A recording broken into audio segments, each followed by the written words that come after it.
Doctor साहब, IMF का वक्त इस वक्त पाकिस्तान में है।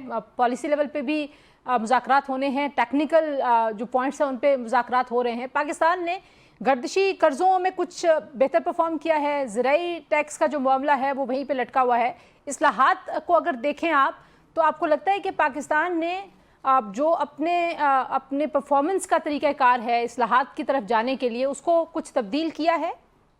बिस्मिल्लाहिर्रहमानिर्रहीम। एक तो तंजीला साहब बात यह है कि इस वक्त पाकिस्तान को आईएमएफ के बगैर चलाना जो है वो प्रूडेंट पॉलिसी नहीं है। So however the negotiations go, you have to end up with a agreement with the IMF. जो भी चीजें तय होनी है, अब तय क्या होना है? एक तो तय होना है कि मैक्रो फ्रेमवर्क क्या है, यानी कि ग्रोथ आपने कितनी करनी है। मेरा ख्याल है कि फ्लड्स के बाद थोड़ा सा जो ग्रोथ का टारगेट है पाकिस्तान ने 4.2% के करीब रखा हुआ था अपने जहन में, वो 3.9%। इसी तरह आईएमएफ का अगर 3.2 या 5% के दरमियान था, वो थोड़ा सा रिव्यू होगा। टैक्स का टारगेट जो 14,170 अरब का था शायद एफपीआर का, वो भी रिव्यू करना पड़ेगा, क्योंकि पहला ही एक शॉर्टफॉल है क्वार्टर का। तो देयर इज ग्रोथ, बट एक स्लोइंग इकोनॉमी है। 3-3.5% की ग्रोथ है, हाई टैक्सेशन है, फ्लड का एक इम्पैक्ट है। ये सब कुछ देखते हुए थोड़ा सा उसको रिव्यू करना पड़ेगा। आपका जो एक्सटर्नल फ्रंट है, रेमिटेंस जो है वो बेहतर शायद दिखाई दे सकती है। वो क्यों बेहतर दिखाई दे सकती है? बिकॉज अगर फ्लड्स में मेरा घर जो है वो खराब हो गया है और मेरा भाई बाहर काम करता है, तो ही में send me more money this time कि मैं अपने घर को बना सकूं, इसी तरह खानदान वालों को मदद करने के लिए। So it is a possibility. जो हमारा ट्रेड का फ्रेमवर्क आया है पहले क्वार्टर का, वो अच्छा नहीं आया, जिसका मतलब है कि जो तजारती खसारा है वो बहुत बढ़ गया है कंपेयर टू लास्ट ईयर। जी डॉक्टर साहब, आपने फ्लड का जिक्र किया, तो फ्लड के इम्पैक्ट को देखते हुए अब ये कहा जा रहा है कि शायद जो सूबों की जानिब से बजट सरप्लस आना था वो नहीं आ पाएगा, और पंजाब उसकी प्री कंडीशन रख रहा है कि एफबीआर जो है वो अपना रेवेन्यू का टारगेट पूरा करे। खैबर पख्तूनख्वा कह रहा है कि हमें पूरा शेयर अगर मिलेगा तो हम बजट सरप्लस जो है वो दे पाएंगे। तो इससे क्या फ़र्क पड़ेगा? और फिर जिस शॉर्टफॉल का आप जिक्र कर रहे हैं पहले क्वार्टर में, वो शॉर्टफॉल की वजह आपको क्या नजर आती है? एग्जैक्ट टारगेट जो है ना वो है 1464 अरब रुपया, 1.464 ट्रिलियन रुपीस, जो सूबों ने सरप्लस देना है। ये एक अजीब सी चीज है ये सरप्लस। मैं हमेशा सरकार में कहता था एनएफसी में पैसे कम देने चाहिए उनको, बिकॉज कई सब्जेक्ट्स को सोच के वो, मतलब एनएफसी में जो पीएसडीपी है ये सब कुछ रिव्यू होना चाहिए, ना कि हम 1464 अरब उनसे वापस ले रहे हो। अब इसमें मेजर चंक जो है ना 740 मेरा ख्याल है वो पंजाब से आना है। जी जी। अगर पंजाब हिट है तो ऑब्वियसली इसमें एक तब्दीली आ सकती है। दूसरी बात आपकी इंपॉर्टेंट है, अगर वो 14,170 का टारगेट एफपीआर का ड्रॉप करता है तो उतनी ही सरप्लस ड्रॉप कर जाएगी। सो ये मैक्रो फ्रेमवर्क जो है दोबारा बनाना पड़ेगा, पर इसमें कोई बहुत ज्यादा तब्दीली नहीं है टू बी ऑनेस्ट। फ्लड्स का इंपैक्ट भी लिमिटेड है। ये भी हो सकता है कि प्रोडक्टिविटी बेहतर हो, आने वाली क्रॉप्स बेहतर हो जाएं, और ये 300 से 500 अरब का जो इस वक्त का इनिशियल तखमीने आ रहे हैं, लेट्स वेट कि मुसद्दिका क्या तखमीना होता है, बट ये कवर हो जाएगा। आप कह रहे हैं कि अब ज़्यादा को बहुत ज़्यादा इसमें एडजस्टमेंट्स की ज़रूरत नहीं पड़ेगी, लेकिन ज़ाहिर एक बड़ी पिक्चर है जिसमें पाकिस्तान ने बहुत सारे इस्लाहात का वादा किया हुआ है। वो इस्लाहात करता हुआ पाकिस्तान आपको दिखाई दे रहा है, जिसमें प्राइवेटाइजेशन ऑन द टॉप था। आपने जो बेल आउट पैकेजेस जिन एंटिटीज़ को आप दे रहे हैं, आपने उनसे जान छुड़ानी है, लीकेजेस अपने जो इकॉनमी में उनको ठीक करना है, आपने स्ट्रक्चरल जो रिफॉर्म्स होनी है, इदारा जाती इस्लाहात, उसकी तरफ आपने बढ़ना था। ई गवर्नेंस, ई कॉमर्स, ये चीज़ें आपको कुछ बेहतर होती हुई दिखाई देती?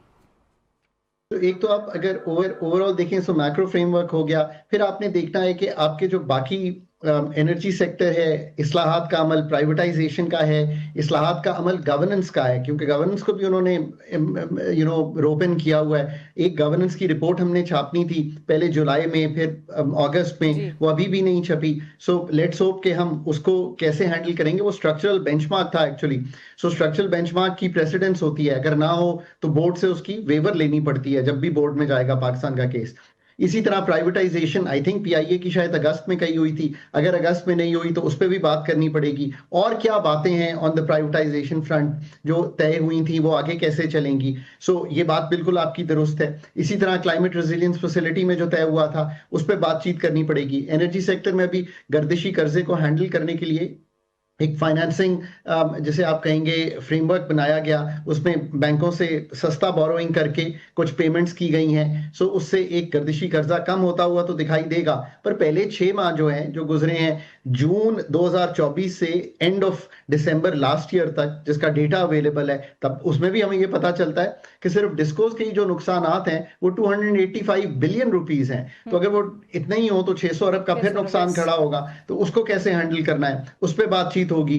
फिर टैक्सेशन की ब्रॉडनिंग फ्रेमवर्क पे जो रिफॉर्म है, उसमें बहुत इंपॉर्टेंट रिफॉर्म ये है कि एग्रीकल्चर इनकम में अब क्या पैसे आएंगे, सूबे कैसे कंट्रीब्यूट करेंगे, और जो हमेशा होता है। लेकिन जो एग्रीकल्चरल के ऊपर जो टैक्स है, ज़रूरी टैक्स, उस पर तो मतलब आम हालात में हमने नहीं कभी किया। अब तो ज़राअत बुरे तरीके से मुतासर हुई हुई है। पहले ही आपको पता है कि वहाँ पे किसानों की और हुकूमतें जो है आपस में लड़ाई वाले मोड में है, तो वहाँ पे अब इस वक्त कोई रिलैक्सेशन मिलेगी, कोई रिलीफ मिलेगा IMF की जानिब से? Let's take this discussion into a deeper level. Pakistan ने 78 साल एग्रीकल्चर इनकम टैक्स नहीं कलेक्ट करना, जो कि 20-21% है ऑफ द ओवरऑल जीडीपी।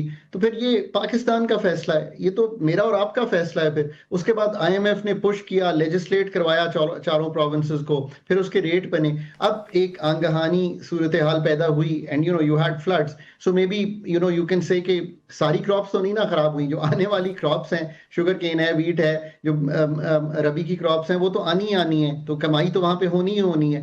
अब उसको किस तरह करना है, पाकिस्तान में ये एक डिफिकल्ट टैक्सेशन प्रपोजल है कि इतना बड़ा एग्रीकल्चर सेटअप है इनफॉर्मल सेक्टर में, उसको कैसे छोटे काश्तकार बहुत हैं, उनको निकाल कर बड़े काश्तकारों को कैसे लाएं आप इस होल फ्रेमवर्क में।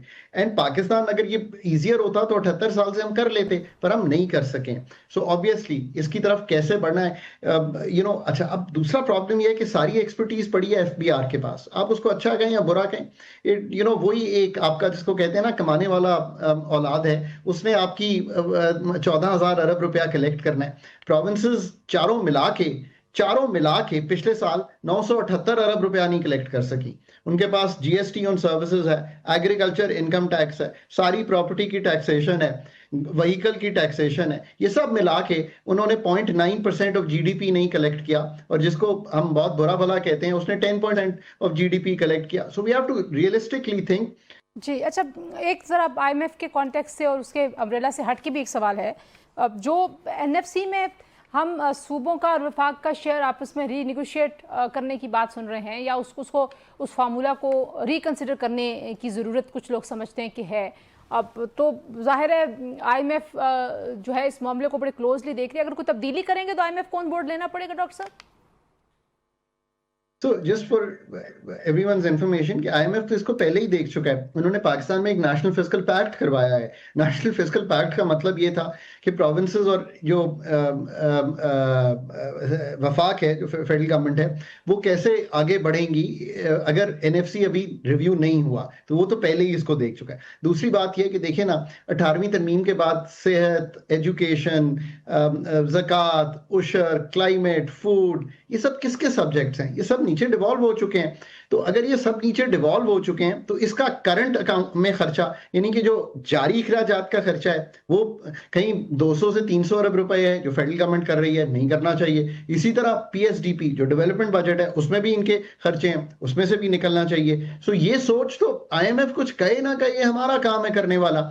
और इससे आगे बढ़ के कि एनएफसी का रिव्यू जो है वो दोबारा कैसे हो सकता है। देखिए, एनएफसी में देयर आर सर्टेन एंगल्स जो मुल्क के लिए बड़े इंपॉर्टेंट हैं, मुल्क की ट्रांसफॉर्मेटिव नेचर के लिए बड़े इंपॉर्टेंट है। वो क्या है? वो ये है कि आप कहते हैं ज्यादा पॉपुलेशन है, ज्यादा पैसे देंगे। इसका मतलब है मेरा घर है, उसमें आपने और आपका घर है, लेट्स से ये 2 ही घर है, तो मैं ज्यादा बच्चे पैदा करूंगा कि मुझे ज्यादा पैसे मिलेंगे। So it's a disincentive for reducing the population rate of growth, जो 2.5% पे बहुत ज्यादा है पाकिस्तान में। तो उसको वैसे ही सोचना चाहिए। इसी तरह पॉवर्टी हो गई, बैकवर्ड इंडिकेटर्स हो गए। So you can come up with a formula जो इंसेंटिवाइज करे प्रोविंसेस को टैक्स कलेक्शन पे, जो इंसेंटिवाइज करे पॉवर्टी रिडक्शन पे, एचडीआई इंडिकेटर्स बेहतर करने पे, जो सर्विस डिलीवरी पे करे। और दूसरे ये सब काम जो है ये तो हमें करना है। ये इतना मुश्किल नहीं है जितना हमने बना दिया है पाकिस्तान में। इसका मतलब ये नहीं है कि हम उनका जो इस वक्त 57.5% के करीब का शेयर है वो कम करने की बात करें। बात ये कर रहे हैं